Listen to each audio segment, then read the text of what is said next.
बड़ी खबर पटना से है, जहां शिक्षक अभ्यर्थियों के लिए बड़ी खुशखबरी निकल करके सामने आ चुकी है। शिक्षक नियमावली पर मुहर लग चुकी है। 7वें चरण की बहाली पर मुहर लग चुकी है। न्यूज 18 की खबर पर भी यह मुहर है, क्योंकि हमने बताया था कि नीतीश कैबिनेट की जो बैठक होगी, इसमें खुशखबरी शिक्षक अभ्यर्थियों के लिए निकल करके सामने आ सकती है। तो न्यूज 18 की खबर पर भी मुहर और नीतीश कैबिनेट में भी मुहर लगी है। शिक्षा नियमावली 2023 पर मुहर लगी है। नए फैसले के अनुसार अब शिक्षक राज्य कर्मी होंगे। तो अब शिक्षक अभ्यर्थियों के लिए बड़ी खुशखबरी, और शिक्षक अभ्यर्थी लगातार 7वें चरण की बहाली की मांग कर रहे थे। संजय फोन लाइन पर है। संजय, शिक्षक अभ्यर्थियों के लिए बड़ी खुशखबरी निकल करके सामने आई है। नई नियमावली पर मुहर लग गई है। क्या इस नई नियमावली में और किस तरीके से इसका फायदा अब सीधे शिक्षक अभ्यर्थियों को होने जा रहा है? देखिए, निश्चित तौर पर बिहार के शिक्षा महकमे से एक बहुत बड़ी खबर है, और लाखों अभ्यर्थियों के लिए जो लंबे अरसे से वो अपनी उम्मीद लगाए हुए थे, सरकार ने उनकी उम्मीदों को आज पूरा किया है। और बिहार में बिहार राज्य विद्यालय अध्यापक नियमावली 2023 को नीतीश कैबिनेट ने अभी से थोड़ी देर पहले मंजूरी दे दी है, और इसमें कई बदलाव लाए गए हैं। अब इसमें बदलाव के तहत सबसे बड़ी बात यही होगी कि जो शिक्षक होंगे राज्य सरकार के कर्मी होंगे, और राज्य सरकार के कर्मियों को जो सुविधा मिल रही है, वेतन से लेकर पेंशन तक और जो दूसरी सुविधाएं हैं, वो सारी सुविधाएं अब शिक्षक जो अभ्यर्थी होंगे, जो शिक्षक बहाल होंगे, उनको मिलेगी। और 3 बार उनको एग्जाम देने का मौका मिलेगा।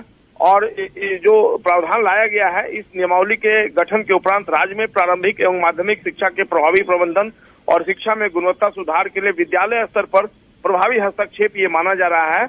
और बिहार सरकार के नियंत्रणाधीन जितने भी विद्यालय हैं, तो उससे अध्यापकों के एक नए संवर्ग का गठन हो सकेगा, जो राज्य कर्मी की तरह होगा। इसके अलावा वर्तमान में पंचायती राज संस्था एवं नगर निकाय के अंतर्गत नियुक्त कर्मी भी इस नियमावली की नियुक्ति प्रक्रिया के माध्यम से राज्य कर्मी के नए संवर्ग में, यानी जो पंचायत शिक्षक है, नगर निकाय के शिक्षक है, उनको भी इसके माध्यम से परीक्षा में बैठने की अनुमति होगी, और वो भी राज्य कर्मी बन सकते हैं।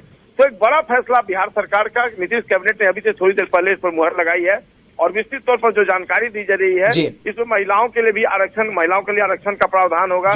और जो संजय बन रही है, रजनीश भी हमारे साथ जुड़े हुए हैं। रजनीश, आप भी लगातार शिक्षक अभ्यर्थियों को सड़कों पर देखते रहे आंदोलन करते हुए, लेकिन अब बड़ी खुशखबरी उनके लिए सामने आई है। किस तरीके से लाभ अब मिलने जा रहा है शिक्षक अभ्यर्थियों को?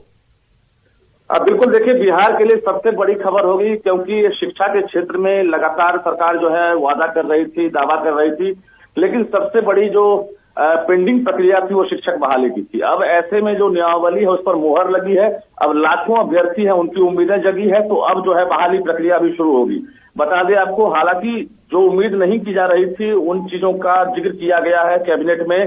जो नई नियमावली बनी है उसमें आयोग के माध्यम से बहाली होगी। तो जो अभ्यर्थी अभी न्यूज 18 देख पा रहे हैं, उनको ये जानकारी दे दें कि अब जो बहाली होगी वो आयोग के माध्यम से होगी। पहले क्या था कि जो नियोजन इकाई है उसके माध्यम से मुखिया या प्रखंड प्रमुख या जिला पार्षद वो करते थे, लेकिन अब आयोग के माध्यम से एप्लीकेशन जो है जारी किया जाएगा।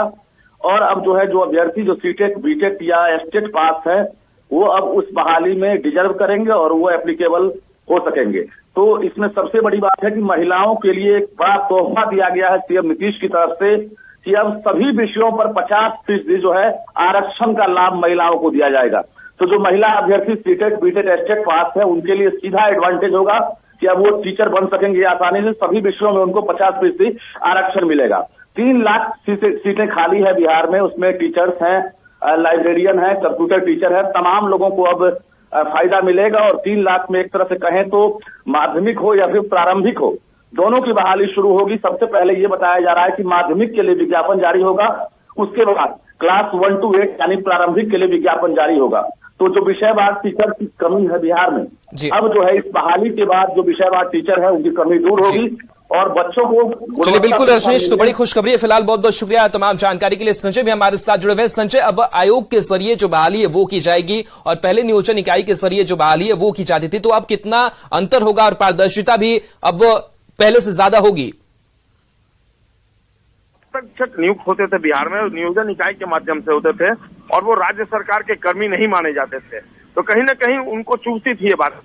सरकार ने जो अब अहम फैसला लिया है कि कमीशन के माध्यम से सरकार एक कमीशन आयोग का गठन करेगी, और आयोग जब परीक्षा लेकर उनको शिक्षक बनाएगा तो वो राज्य सरकार के कर्मी होंगे। तो ये बहुत बड़ी सौगात मानी जा रही है। निश्चित तौर पर नीतीश सरकार ने एक अहम फैसला लिया है। अब शिक्षक जो है केवल शिक्षक नहीं, वो राज्य सरकार के कर्मी भी रहेंगे।